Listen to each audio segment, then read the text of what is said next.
May tanong sa akin, Sir Rai, ask lang ako, kapag may civil case ka dahil sa OLA, pero binigyan ka ng demand letter pero hindi mo alam dahil nilipat na kayo ng bahay. Possible ba na makulong ka? Kung sakali na may sinampahan ka ng civil case tapos nasa Visayas ka, sila nasa Manila. Possible ba pupunta pa kami ng Manila? Alright, napakagandang mensahe po nito.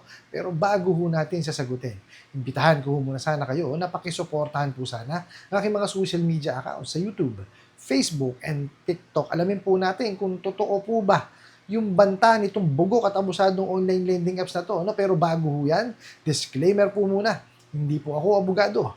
Ako po'y maniningil.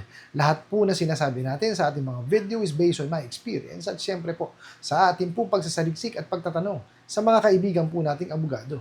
At isa pa po, hindi ko po kinukonsente ang hindi pagbabayad ng utang dahil ang utang ay responsibilidad at obligasyon na dapat po nating bayaran.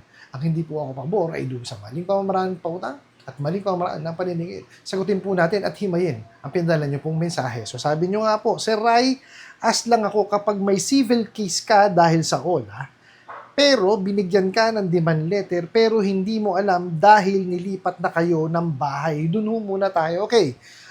Unang-una po, no, paano ho sila makakapagsampa ng civil case kung wala pa hong demand letter? Okay? Napakalaki ho kasing question mark nun. Bakit ko sinabing gano'n? No? Kasi po, requirement po no, na meron kayong na-receive na demand letter bago ho sila makapagsampa ng civil case. Requirement ho kasi yun eh. Okay, doon po kasi malalaman ng korte kung talagang ginawa na po no, yung lahat ng pamamaraan po ng paniningil, yung tama pong paniningil ha. Kasi po meron tayong prohibition on unfair debt collection practices. Okay po? Yan po ay nilabas ng SEC. So inilista na po ng SEC yung mga hindi dapat gawin o mga hindi tamang pamamaraan ng paniningil, which is itong mga bugok at abusadong online lending apps na to, yun pa rin po ang ginagawa. Mga bugok talaga eh. Tapos ngayon po, no, wala pang demand letter kayo na nare-receive, nakapagsampa na sila ng civil case. Abay, kalokohan naman po malaki yun. Di po ba? Wala akong katotohanan yan, definitely yan. Kasi po, importante yung demand letter po. No, kasama po yun sa requirements para po makapagsampa sila ng civil case. Okay po? So, meron pa po kayong sinabi rito. Possible ba na makulong ka? Ayan, nakita niyo po, isa pa yan.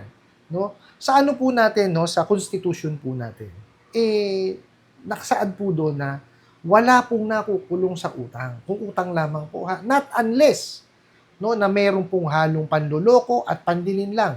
Ibig sabihin po, no, during the time kayo ay nangungutang, no, nagbigay po kayo ng maling information or nag-submit po kayo ng mga maling dokumento. One good example po, no, nilagay niyo po doon, meron kayong trabaho, pero wala naman pala kayong trabaho. Di po ba? Nag-submit po kayo ng payslip, peke naman po pala. So, isa pong panluloko at panlilin lang yun. Kasi alam nyo sa sarili ninyo na wala kayong kakayanan magbayad. Pero itinuloy nyo pa rin. Okay? Ang pwede pong isang panilang kaso sa inyo doon is estafa. Okay, meron pa pong isa. No? Yung pong pagpapatalbog po ng cheque.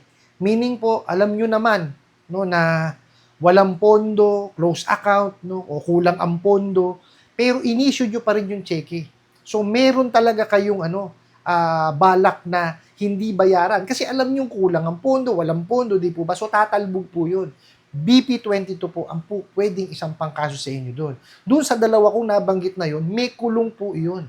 No, kasi may criminal liability po yun. So, yun po ang wag nyong gagawin. Sa bagay, yung BP22 po, walang kinalaman sa OLA yan.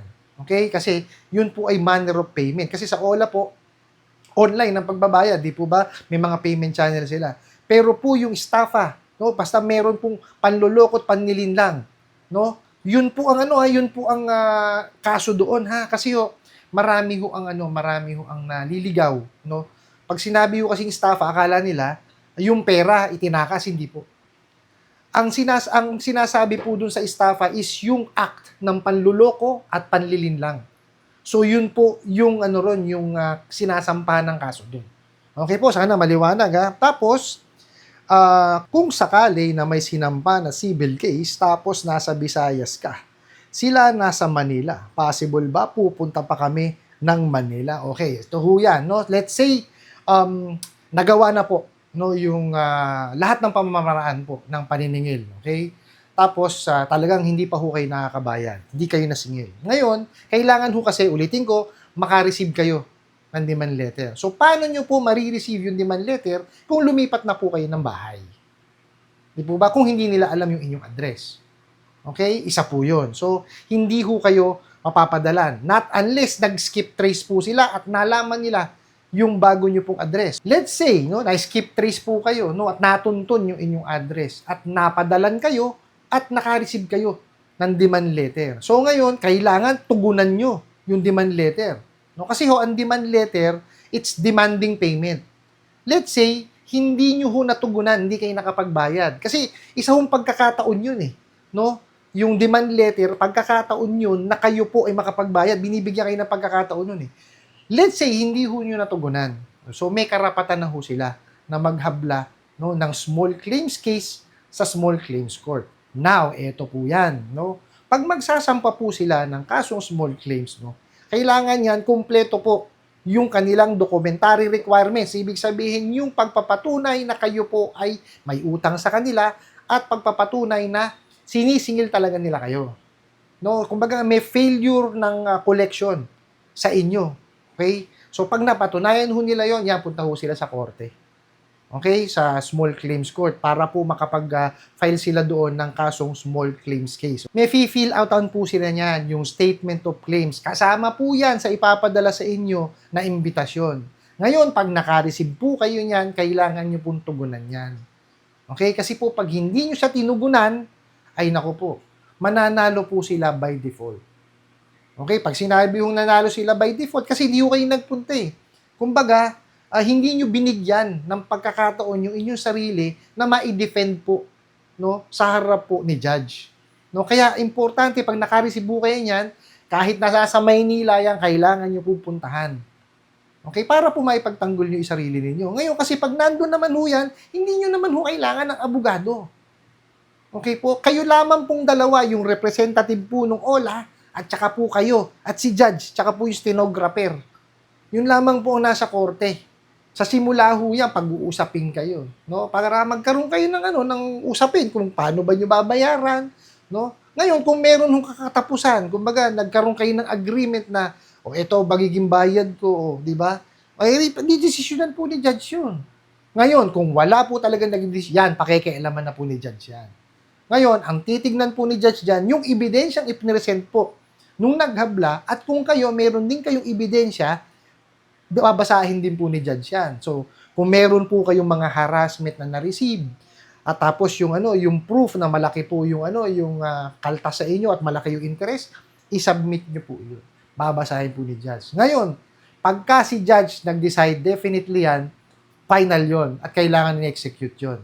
So, depende ho yan, iway-way. Kasi kung may harassment at malaki po ang mga interest, definitely yan, pabor ho sa inyo.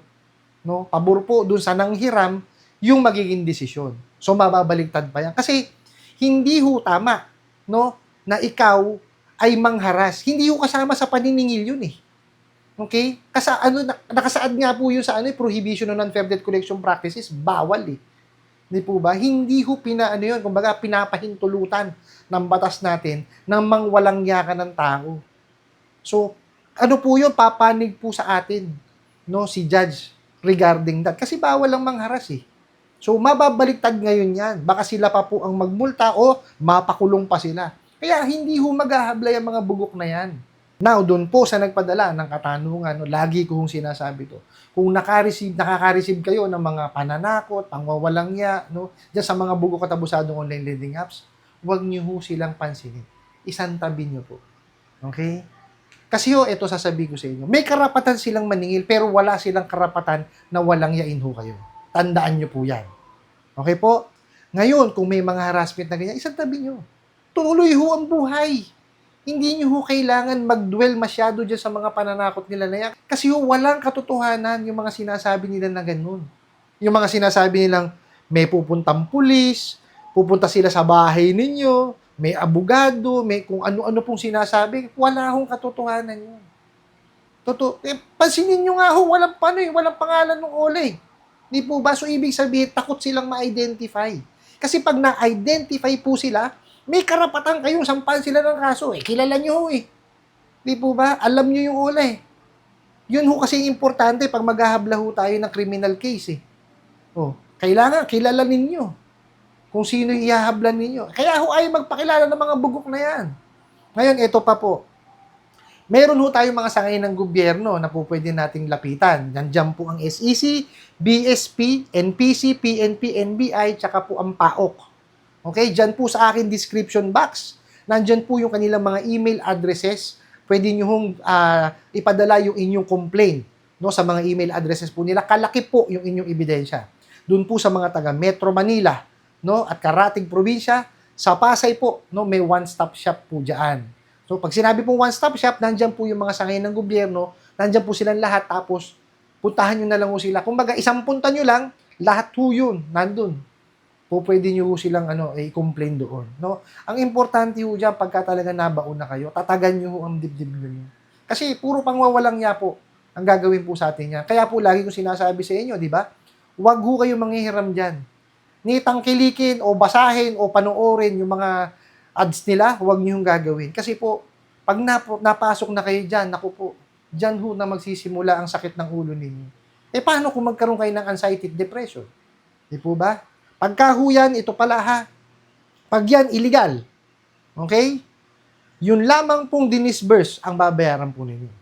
Ngayon, kung yan naman ay legitimate, meaning kasama po yan sa recorded online lending platform. Kasi po, pag kasama yan sa recorded online lending platform, ibig sabihin po, legitimate yan na pwedeng magpautang.